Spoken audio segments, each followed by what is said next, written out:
يلا بينا كده. بتقول لو سمحتي حضرتك، انا ميزانيتي في الشهر 2800 جنيه شامل كل حاجه، دروس ومصاريف وميه وكهرباء واكل وشرب واكل وكل حاجه، واكل وشرب يعني و كل حاجه ب 2800 جنيه. احنا اسره مكونه من 3 افراد. لو سمحتي ممكن تقولي لي اقسمهم ازاي علشان مش بيكفوا، مع العلم ان احنا هو مع ان ده الدخل المحدود على قد الظروف حبيبتي، ولا يهمك اي حاجه. احنا بندفع ميه ونور 200 جنيه وبندفع دروس 350 جنيه. من عينيا الاتنين هقسم لك ميزانيه هتبقى احلى ميزانيه ان شاء الله النهارده. يا رب يا حبيبتي يوسعها عليك ويفرجها على كل مكروب يا رب. يلا بينا كده. النهارده كده ميزانيتنا ب 2800 جنيه. الرحمن الرحيم. يلا بقى بينا كده نبدا الميزانيه ونقول صلى على الرسول عليه افضل الصلاه والسلام. لو اول بقى مره تشوفيني يا ريت تشتركي في القناه وتفعلي زر الجرس عشان يوصلك كل جديد انا بنزله باذن الله. ان شاء الله الميزانيه تعجبكم وتستفيدوا من الفيديو ان شاء الله. يلا بينا كده نصلي على الرسول. حط اللايك بتاعك الحلو بقى واشتركي في القناه اول مره تشوفيني، واكتبي الميزانيه بتاعتك في التعليقات. ان شاء الله نفيدك ونفيد بعضنا يا بنات، احنا كلنا كوسيله بس للافاده لبعضنا مش اكتر. تمام. يلا بينا كده نكتب 2800 جنيه حسب صاحبة الميزانية. هنطلع منهم 550 زي ما هي قالت دروس ومية وكهرباء 550، هيتبقى معانا 2250. تمام. هنشيل ال 250 على جنب، مش هنعمل بهم حاجة دلوقتي، هقول لكم هنعمل بهم ايه. يتبقى معانا هنا نقسم كده 2000 جنيه. اوعي بقى تروحي تاخدي ال 2000 جنيه اول ما تاخدي القبض وتنزلي تشتري بيهم حاجات كلهم، ده اكبر غلط. اعمل ايه يا ساره؟ اقسمهم ل 500 كل اسبوع. 500 كل اسبوع. اول اسبوع تمام هقول لك هنعمل فيه ايه. اول اسبوع هنجيب فرخه ب 150 جنيه. خليها، انا عندي هنا الفراخ ب 70، خليها عندك، خلينا في الزياده، خليها عندك ب 75 جنيه مثلا. يبقى هنجيب فرخه 2 كيلو محترمه او 2 كيلو وشويه بال 150 جنيه. الفرخه ب 150 جنيه. تمام. ب 150 جنيه الفرخه. طيب ماشي. همسك الفرخه دي 2 كيلو كبيره، همسك الوركين هقسمهم الى 4، هشيل الدبوسه في ناحيه والحته اللي هي الكبيره بتاعت الورك دي في ناحيه. هعمل الوركين كده بالظبط، هيبقى عندي 4 قطع من الفراخ. والصدر همسك الصدر مش نقطعه كده، لا نمسك الصدر نفتحه كده ونقطعه الى 4 ونقسمه بالنص كده، قطعه الناحيه دي وقطعه الناحيه دي. طبعا يبقى قسمنا برده الصدر لاربع قطع، والورك الاربع قطع. يبقى عندنا الفرخه ل8 قطع غير الجناحين هنشيلها، يبقى عندنا جناحين وعندنا الرقبه، ولو بتاكلوا الرجلين ماشي يبقى عندنا جناح والرقبه والكبده والقوانص. هنشيل الكبده والقوانص والاتنين جناح وحته كمان من الورك وهنحطهم في كيس ثلاجه ونشيلهم في الفريزر. طيب انتوا 3 افراد، هنمسك برضو الفرخه اللي على 8 هنقسمها على 3 مرات.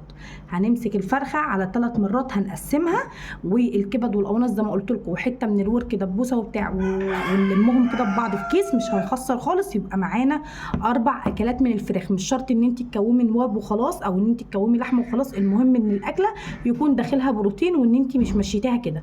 4 مرات هتقسمي الفرخه على 4 مرات. و انت بقى ومعرفتك شوفي انت بتحبي تقسميها ازاي. عرفتك مالكيش دعوه باللي حواليا، ماليش دعوه ان انا لا ده لازم اجيب الفرخه واعملها مره واحده، لا طبعا. لو كل واحد، لو انت وجوزك وابنك او بنوتك خدتوا قطعه، يعني انتوا 3 افراد، لو كل واحد خد قطعه في كل وجبه حلوه جدا. تمام. يبقى احنا هنا قسمنا الفرخه بتاعتنا في الاسبوع على اللهم صل على سيدنا محمد على 8 مرات، غير زي ما قلت لك نطلع منها بقيه الحاجات. عندنا فرخه اتبقى كام من 500؟ اتبقى 350 جنيه. اتبقى 350 جنيه. هاخد ايه بقى من هنا من 350 جنيه؟ هاخد 40 جنيه بطاطس، 40 جنيه بطاطس زائد هنا مش عارفه بيصلح ايه وصوت الشاكوش عالي جدا. هنجيب ب 40 جنيه بطاطس، 30 جنيه طماطم حلوين جدا متهيألي يكفوك الاسبوع انتوا 3 افراد بس ويفيدوا كمان. 40 بطاطس عشان البطاطس غاليه اليومين دول، لكن لو البطاطس مثلا بسعرها 5 جنيه او الكيلو ونص ب10 كنا هنقل الكميه شويه. كنت اقول لك ب 30 جنيه ب 20 جنيه طماطم، لان اصلا الطماطم اليومين دول ب 5 جنيه زي التفاح. بس انا ما اعرفش هي عندك سعرها عامل ازاي، ممكن تكون الكيلو ونص ب 10، فبرضه تجيبي ال 3 كيلو بال 20 لو عايزه، او ممكن تجيبي ب 30 جنيه فيكفوك الاسبوع، يا ب 20 طماطم يا ب 30 جنيه. طبعا ب 30 جنيه شايفاه اللي هو كويس، ممكن تعملي منه طبيخ، ممكن تعملي سلطه، فكده فخلينا في 30 جنيه عشان بس ما حدش يقول لي الميزانيه صغيره قوي يا ساره ومش هتكفي. 30 جنيه بطاطس، قصدي 40 جنيه بطاطس، 30 جنيه طماطم. طيب كده يبقوا 70 جنيه، والفرخه 70، والفرخه يبقى 220 جنيه. 220 جنيه. هنجيب ايه تاني يا ساره؟ ثانيه واحده. هنجيب كيلو خيار، والخيار ب 20 جنيه في كل حته دلوقتي، ب 20 جنيه خيار. تمام ماشي. وبعد كده هنا هجيب، اللهم صل على النبي، البصل اليومين دول ب 10 جنيه، هجيب كيلو ونص بصل. كيلو ونص بصل ماشي. الكيلو ونص بصل ب 15 جنيه. 15 جنيه. تمام. هنحسب الوقت الميزانيه في الاخر، بس انا بجيب لك الطلبات الاساسيه. هنجيب ب5 جنيه فلفل، والفلفل اليومين دول حلو جدا. خلاص نكمل. يلا نعيد الكره من تاني. جبنا ب 40 جنيه بطاطس، 30 جنيه طماطم، 20 خيار، كيلو ونص بصل، 5 جنيه فلفل، 5 جنيه بتنجان، 5 جنيه خضره محشي او جرجير، وممكن تستغنى عنهم في الاسبوع لو مش محتاجاهم.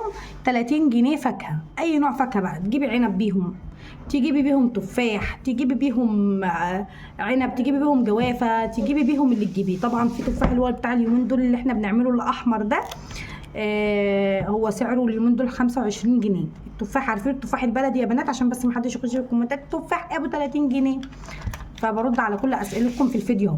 فممكن نجيب بيهم اي نوع فاكهه انت بتحبيه بقى، ممكن تروحي تجيبي بيهم عنب زي ما قلت لك، ممكن تجيبي جوافه، كيلو كمثرى، اللي انت عايزاه. نحسب الكميه دي، يلا بينا. 40 و30 70، 70 و20 90، 90 و15 105، و5 فلفل، و5 بتنجان 105، 115، 115 و5 خضار 115، 120 و30 جنيه فاكهه 150 جنيه. عن 150 بتوع الفرخه 300 جنيه. 300 جنيه. امشي على النمط ده يا حبيبه قلبي، ما ترديش على اي حد، انت عارفه مصلحه بيتك كويس جدا. الاسبوع كله فيه ايه؟ في فرخه هنقسمها، ممكن نعملها في الاسبوع على 3 مرات، على مرتين، براحتنا. محدش لا عندنا حاجه يا رب ناكل بملح يا حبيبه قلبي، محدش شايفنا. تعالوا بقى على قسم المنظفات، وهو 15 جنيه صابونه بريحه، اي نوع انت بتحبيه، صابونه بريحه. تمام. هنجيب ب 20 جنيه صابون غسيل. يعني ايه صابون غسيل؟ يعني هنجيب ب 10 جنيه 2 لتر من الصابون اللي هو المواعين الاصفر، بلاش جراكن بقى ولا ازايز، احنا عايزين ميزانيه توفير. فهنجيب 2 كيلو صابون من اللي هو السايب عند اي حد يكون بتاع منظفات كويس، هات 2 لتر من الصابون. هنجيب ب 10 جنيه كورول، او ممكن تجيبي ب5 كورول و5 دول سايب زي ما تحبي. فهنا معاكي 20 جنيه هتجيبي بيهم، ممكن تجيبي كلهم بال 15 جنيه 3 لتر من الصابون. لو انت من النوع اللي زي حالاتي كده بتهركي في الصابون جامد، فممكن تجيبي 3 لتر صابون في الاسبوع ب 15 جنيه حسب ما عندك. ممكن كل لتر عندك ب6، عندك ب5، هاتي ب 15 جنيه على قد ما يقطعوا. وب5 جنيه كلور لو احتجتيه في البياضات او اي حاجه يكون عندك برده في البيت. يبقى عندي منظفات وماليه الرفوف والحاجات دي، لا امشي على قد ميزانيتك عشان تحسي نفسيتك مرتاحه. تمام. يلا بينا نكمل. طيب جبنا قلنا خلاص دي بتاع ال 20 جنيه بتاعت الصابونه على 15 جنيه صابونه بريحه، يبقى 35 جنيه. 10 جنيه سلك يكفوك الاسبوع وزياده، 10 جنيه سلك يبقى 45 جنيه. 30 جنيه اريال، ممكن تجيبي بال 30 جنيه كيس من ابو 30 جنيه. لو انت ما بتعرفيش تتحكمي في الكيس ابو 30 جنيه ممكن تجيبي 6 اكياس من اللي هو ابو 5 جنيه، اللي هو الاوكسي ابو 5 جنيه، او اي نوع انت بتفضلي تغسلي بيه، عشان لو غسلتي كل يوم غسله في الغساله وحطيتي كيس معاه يبقى انت معاكي 6 اكياس. ممكن تجيبي ابو 30 جنيه، ممكن تجيبي 3 اكياس من ابو 10 جنيه. فانت بقى انت في حته الاريال دي بتاعتك انت. يا ساره نسيت المعطر بتاع الشقه، ما نسيتش، في 250 جنيه معانا، هو حد ينساهم؟ احنا لسه في ال 500 الاولانيين. طيب تعالوا بقى نحسب. قلنا 45 و30 جنيه اريال يبقى 75 جنيه بند المنظفات. 75 جنيه بند المنظفات. تمام. امشي على الميزانيه دي والله العظيم ما هتخسري، وهتحسي نفسك ان انت نفسيتك مرتاحه. طيب ايه هنجيب ايه تاني؟ هنجيب بقى واللي هياخد معانا الفلوس صراحه وهو قسم البقوليات. احنا قلنا هنا 370 يبقى 370 جنيه. فاضل كام معانا من ال 500؟ فاضل 130 جنيه. 300 و300 قولي 350 باقي 150 وشيل 20 باقي 130 جنيه. 130 جنيه هجيب بيهم ايه؟ انا خلصت هنا الخضار بتاع السوق اللي هو بتاع الاسبوع، عامله التلاجة خضار وقسم المنظفات لحد السلك لحد الاريال خلصته. 130 جنيه هجيب ب 50 جنيه منهم رز. ب 50 جنيه رز. هتروحي بقى تجيبي ب 50 جنيه رز، هتقولي للراجل اعمل لي ايه؟ ما تتكسفيش، قولي للراجل اعمل لي بكل 10 جنيه رز في اكياس تلاجة لوحده. في ناس بترضى وفي ناس لا ما بترضاش الصراحه. فانت المهم انت اعملي 5 اكياس رز بال 50 جنيه، انتوا 3 افراد ما شاء الله يعني. فممكن تجيبي مثلا تحطي كل ب 10 جنيه في كيس، او ممكن تكتري حسب استهلاككم انتم ايه. تمام. ب 50 جنيه رز معايا 80 جنيه 10 جنيه. احنا هنا رز 10 جنيه خليها 20 شعريه ماشي، ومعاها ملح زائد ملح. طيب ب 15 جنيه شعريه يعني كيلو الا ربع من الشعريه. ب 15 جنيه شعريه يعني كيلو الا ربع من الشعريه. 5 جنيه ملح من ابو 5 جنيه. الكيس الكبير يبقى 20 جنيه على ال 50 يبقوا 70 جنيه. تمام. هنجيب ايه تاني؟ ب 10 جنيه مكرونه، او ب 15 جنيه زي ما تحبي، يا 10 يا 15. انا متهيألي يعني المكرونه مش قوي يعني، فممكن تجيبي ب 10 جنيه مكرونه اللي هي الفرط. يا بنات هاتوا الحاجات الفرط، ابعدوا عن الاكياس، مش هتوفر معاكي خالص. انت ممكن بتقلبي كيس الشعريه يقع كله، فخليكي في الحاجه الفرط. هاتي ب 10 جنيه مكرونه، خلينا عشان ما حدش يقول حاجه 15 جنيه مكرونه. تجيبيها قلم، تجيبيها سباكيتي، تجيبيها عاديه، انت حره. مش محبين للمكرونه هنستغنى عن المكرونه ونحطها ببند الرز. تمام. 15 مكرونه 20 شعريه وملح 50 جنيه رز. عايزه تجيبي بقى، هنجيب ب 10 جنيه ماشي فلفل اسمر او اسود. تمام. فلفل اسود ب 10 جنيه. 5 جنيه كمون مطحون و5 جنيه كزبره، زائد 10 جنيه بهارات فراخ او لحمه زي ما تحبي. تعالوا نحسب البند ده، يلا بينا. 50 جنيه رز زي ما قلت لكم، 20 جنيه شعريه وملح 70 جنيه، 15 جنيه مكرونه 70 85 جنيه، 85 جنيه 85 و10 95 جنيه، و5 95 100 و5 كزبره 105 و10 جنيه اي نوع بهار انت بتحبيه 105 115 جنيه 115 جنيه. فاضل معانا ايه؟ فاضل معانا 15 جنيه. ممكن وانت في السوق كده تطلعي تجيبي مثلا ب5 جنيه طعميه، ب5 جنيه فول. انا مش عارفه انت عندك بطاقه تموين وعيش ولا لا، فممكن برضو نطلع 50 جنيه للعيش من الاسبوع اللي هو التاني. تمام. يبقى عندنا هنا بند الخضار كله حطيته. ممكن بقى انت وشطارتك، ممكن في حاجات انا كاتباها هنا، بتنجان ما بتستخدمهوش، خضار محشي وخضار جرجير مثلا مش هتعملي محشي الاسبوع ده مش تجيبيه.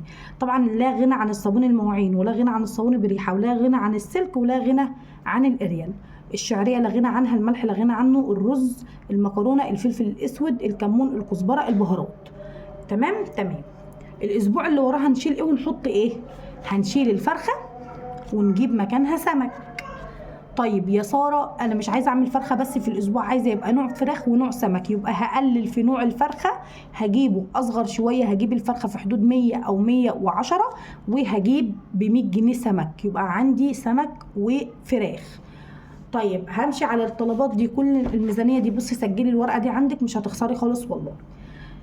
طيب الاسبوع ده فيه ايه؟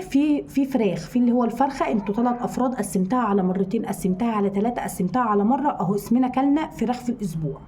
طيب ماشي. في طفل صغير، في معاكي ولد او بنوته تانية، ال 15 جنيه ده ممكن تطلعي له منهم 10 جنيه مصروف ليه، تقسميها له مره 5، تجيبي له مثلا اللي هو بيحبه، تجيبي له واحده كيكه، واحده بسكوت، كيس شيبسي. ده طفل وليه ان هو يصرف برضه.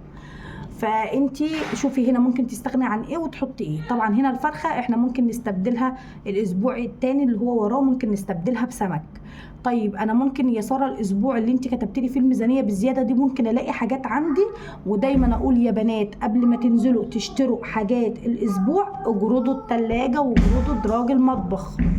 يلا بقى، واللحظه اللي احنا مستنيينها. في واحده ممكن ترد عليا تقول لي ايه يا سارات، احنا مش عايزين شامبو، مش عايزين ازازه معطر فريده للبيت، السكر، الشاي، الحاجات دي. مش ناسياكي طبعا في 250 هنا اللي هم هناخد منهم 100 جنيه.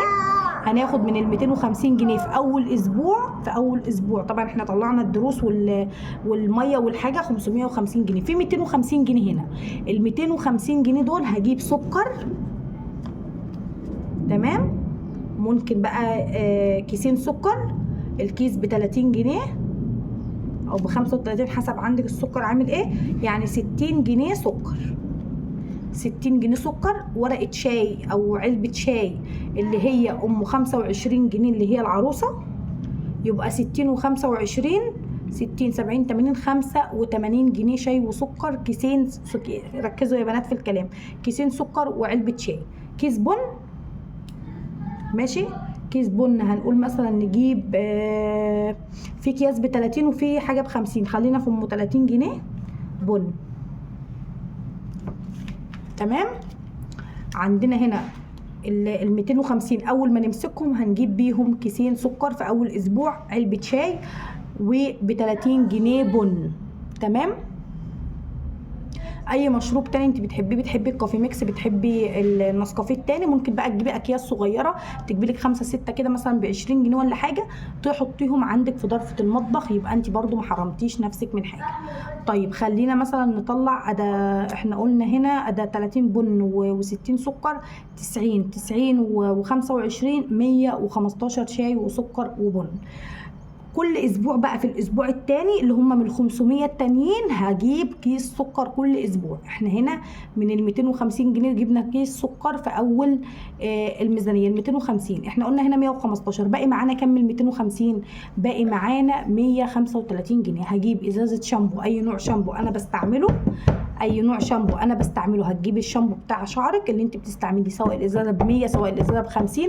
خلينا نجيب ان هي الازازه الوسط مثلا، خلينا مثلا في 80 جنيه، ماشي. وهاتي بقى حاجاتك الشخصيه بال 135 جنيه اللي هيتبقوا، بس يا ماما بال 135 اللي هيتبقوا هاتي حاجاتك الشخصيه اللي هو الشامبو او اي نوع انت بتحبيه من المخمريه من الحاجات دي، تمام.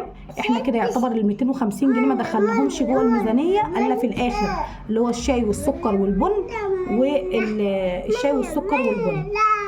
يلا بينا هنا نكمل. واهم حاجه وانت بتمسكي الفلوس ما تحسيش ان هم ايه ال 500 جنيه دول هيجيبوا ايه، لا يا حبيبه قلبي هيجيبوا. حسبتها معاكي بالورقه والقلم. لو عندكم اي راي انا بتقبل الراي عادي، ما فيش اي مشكله، اكتبوه لي في الكومنتات. ولو بقى اللي عليكي لو وصلتي معايا لحد هنا ما تبخليش بقى عليا باللايك في عز الحر ده. وجزاك الله كل خير، والله بدعي لكم جدا على كلامكم الحلو اللي دايما بيشجعني. حط اللايك وصلي على الرسول. لو اول مره تشوفيني ان شاء الله اعمل لك ميزانيه لو ب 1000 جنيه في الشهر هعملها لك، ما عنديش اي مشكله. طيب يبقى اول اسبوع هننزله اللي احنا خدنا ال 500 جنيه من ناحيه، جبت طلبات بيتي كلها ومعايا فلوس في البيت اللي هو ال 1500 اللي احنا خدنا اول اسبوع. اوعي في حياتك تنزلي تجيبي اكل يوم بيوم، تمام. اوعي تنزلي تجيبي اكل يوم بيوم. طيب في هنا 250 جنيه اللي احنا قلنا عليهم ان هنجيب منهم السكر والشاي والبن اللي هو هاخدهم معايا اول شهر وانا نازله من 500، يعني هنزل ب 750. هجيب الخضار والبقوليات والاريال والصابون بال 500، وهجيب السكر والشاي والبن بال 250 جنيه. طيب يا ساره حاجات الفطار والعشاء والغدا ما نسيتهاش برضو. طب هقول لك نعمل ايه. الحاجات اللي هي الشخصيه هنسيبها في الاسبوع اللي وراه، تمام. اللي هي ان كان شامبو، ان كان معطر فريده للبيت، ان كان اي نوع من المنوعات دي اللي هي خاصه بالحاجات العنايه بالبشره والشعر والحاجات دي، يعني الحاجات الشخصيه بتاعتنا بتاعت الستات دي، فيها هنسيبها لتاني اسبوع. معانا هنا بعد ما طلعنا السكر والشاي والبن معانا 115، قلت لكم معانا 135 جنيه. هسيبهم بقى. هجيب اللهم صل على سيدنا محمد، هجيب ب50 جنيه بيض، ب50 جنيه بيض، ب50 جنيه جبنه، ب50 جنيه جبنه، ب50 بيض وب50 جبنه. كده ادي 100 جنيه بيض وجبنه. شو بقى انت عايزه تجيبي الجبنه معلبه ماشي، عايزه تجيبيها الجبنه الدبل الحادقه ماشي. البيض هنجيب ب 50 جنيه بيض، يعني مش لازم الاسبوع كله ناكل فيه بيض، يعني ممكن عبال ما ال 50 جنيه تخلص نعمه ورضا. ممكن نجيب فول من عند بتاع الفول ونحطه في التلاجة، ممكن ندمس فول في البيت. تمام، معانا 35 جنيه ممكن نجيب بهم اي نوع برطمان مربى، تجيبي ب10 عسل على 10 طحينه اللي انت عايزاه. معاكي 135 جنيه دول لحاجات البند الفطار والعشاء والغدا. تمام، فانا قسمت لك ال 135 جنيه لناحيتين. الناحيه الاولانيه اللي هي ال 135 جنيه، القلم شطب يا بنات، 135 جنيه قسمتهم لك لبندين. البند اللي هو الاولاني، وهو انا مش برشحه خالص ان احنا نجيبهم في اول الشهر، اللي هو نجيب مثلا زي ما قلت لكم الشامبو والحمام الكريم او اي حاجه خاصه بينا احنا. ممكن نجيب بيهم الفطار، حاجات الفطار والغدا، قصدي حاجات الفطار والعشاء، اللي هو البيض والجبنه واي نوع برطمان مربى او اي نوع انت بتحبيه تاني في الفطار والعشاء والغدا. ممكن تجيبوا 10 جنيه فول على فكره وتدمسيه في البيت، هينفع معاكي جدا. يا رب الميزانيه تكون عجبتكم، ويا رب اكون فدتكم ولو بحاجات صغيره. البند التاني ان احنا هنسيب الفلوس دي الحاجات اوضح حاجه هنا بس قبل ما نخلص الميزانيه، ان انا كان عندي استعداد اقول لك هاتي ب 2 كيلو بطاطس ب 25 جنيه. 2 كيلو بطاطس ب 25 جنيه كنا هنوفر كام؟ كنا هنوفر 15. وكان عندي استعداد اقول لك هاتي ب 20 جنيه طماطم، كنا هنوفر ب5. وانت برضو ممكن تعملي كده، بس يا يونس ممكن تعملي كده، ممكن تجيبي 2 كيلو بطاطس ب 25 و20 طماطم، هيتبقى معاكي من هنا 15 ومن هنا 10، 25 جنيه نشيلهم من حاجه الفطار. بقى الاسبوع الثاني كده في السريع، وهو هنجيب ب 100 جنيه سمك في الاسبوع الثاني، ب 100 جنيه سمك. تمام، في الاسبوع الثاني هيتوفر معانا هنا في الاسبوع الثاني. لو جبنا ب 100 جنيه سمك قسمناه على مرتين في الاسبوع، يبقى اكلنا مرتين سمك في الاسبوع، والاسبوع اللي قبله فراخ يبقى مرتين. والاسابيع الثانيه اللي هي الاسبوعين اللي هيتبقوا مره برده بانيه ومره برده سمك او مره فراخ. يعني حاولي ان انت تقسمي على كذا مره. انت ممكن تردي عليا وتقولي يا ساره مثلا ال 2 كيلو بطاطس هيكفوا لي الاسبوع، يبقى تمام والحمد لله. لو مش هيكفوكي هاتي ب 40 جنيه. لو هيكفوكي ال 2 كيلو بطاطس في الاسبوع، انا ما رضيتش اعمل ميزانيه صغننه يقولوا يا ده 2 كيلو بطاطس هيكفوا ايه ويعملوا ايه. فانت لو ال 2 كيلو حبه قلبي هيكفوكي هاتيهم، لو ب 20 جنيه طماطم هيكفوكي هاتيهم، لو ب 10 خيار في الاسبوع هيكفيكي هاتيه. فممكن تحولي من 150 خضار ل 100 جنيه، فهيتبقى معاكي 50 عن 135 يبقى 100 يبقى هتخش لك في ال 200 جنيه تجيبي بيهم في حاجات للفطار والعشاء، اللي هو البيض والجبنه والحاجات دي. واوعي برده تشتري اليوم بيوم وهيخسر معاكي. تعالوا بقى لتاني اسبوع، واللي هو هيبقى فيه ب 100 سمك. طبعا مش هيبقى عندنا فراخ، هيبقى عندنا بس ب 100 جنيه سمك. فزي ما يقطع بقى 2 كيلو، كيلو ونص، زي ما نوع السمك اللي انت هتجيبيه. طب يا ساره الاسبوع اللي هنجيب فيه سمك هنستغله بقى، هنجيب ايه؟ هنجيب مثلا الحاجات بقى اللي هو مثلا هنجيب ازازه شامبو، هنجيب ازازه معطر للبيت، هنكتر مثلا في الرز. لو احنا عندنا مثلا مش باقي عندنا خضار من الاسبوع ده، بدل ما نجيب ب50 رز نجيب ب60، بدل في سمك. السمك مش طبعا مش بيطلع جامد زي الفراخ، هيوفر معانا 50 جنيه، فممكن نستغلها في اي حاجه تانية. يا رب الميزانيه تكون عجبتكم، يا رب اكون وضحت لو حاجات بسيطه انتوا استفدتم وانا استفدت، وان شاء الله نفيد بعضنا. انا عملت اهو الميزانيه ب 2800 جنيه، يعني 2250 جنيه عشان في هنا دروس وميه ونور. هي قالت لي ب 550 جنيه الحاجات كلها، فطلعت منهم الخضار ب 150 جنيه، و150 فرخه 300، سلك وصابون واريال 75 جنيه، مكرونه وشعريه وحاجات من دي ب 115 جنيه. معانا هنا 130 جنيه للبيض والجبنه وحاجات الفطار والعشاء. طبعا احنا ممكن نعمل عشاء خفيف، ممكن تجيبي ممكن نستغنى عن المكرونه ونجيب ب 20 جنيه دقيق نعمل صينيه كيكه او صينيه بيتزا. تمام. طيب يلا بينا كده ونعمل الاسبوع التاني في السريع. زي ما قلت لكم ب 100 سمك، وهنجيب ب 50 جنيه حاجات للكيكه، اللي هو البيكنج باودر، الفانيليا، الاكياس الخميره، اللي هو مثلا هنجيب مثلا 3 اكياس كيك شيف ب 10 جنيه فانيليا، الكيس بجنيه، هنجيب ب10 جنيه. هنجيب 3 اكياس من الخميره الفوريه، هنطلع 50 جنيه للحاجات النواشف اللي هي الخميره والبيكنج باودر والفانيليا. تمام، هنطلع 50 جنيه في الاسبوع الثاني. الحاجات اللي ما كتبناهاش في الاسبوع ده هنكتبها. انت بقى خدي ورقه وقلم، مثلا انا مش هجيب النهارده وليكن هنجيب مثلا خيار، وليكن مش هجيب مثلا بتنجان، فاطلع الحاجات بتاعه الاسبوع اللي انا مش هجيبها في الاسبوع الثاني ده، اطلع اجيب بها الحاجات دي. تمام. يا رب اكون فدتكم، يا رب الفيديو يكون عجبكم، يا رب اكون حتى لو وصلت لكم لو رساله بسيطه. وانت ست بيت وانت ادرى ببيتك بتحبي ايه وما بتحبيش ايه. انا كتبت اللي انا بستعمله والبيت بيستعمله، وانا يا رب اكون وصلت لك ولو حاجه صغيره. ممكن استغنى عن حاجات هنا واجيب بيها حاجات تانية اللي هو زي الدقيق او مشتريات الكيكه. ممكن استغنى عن اللي هو انا قلت لكم ب50 بيض وب50 جبنه هيفيض معانا 35 جنيه، غير لو انت وفرتي من هنا 50 جنيه يعني هيفيض معانا حوالي 100 جنيه تاني. ممكن نجيب بيهم لبن. فانت معاكي الاختيارات، الورقه معاكي، شوفي انت ايه اللي بيمشي مع بيتك وايه اللي مش بيمشي.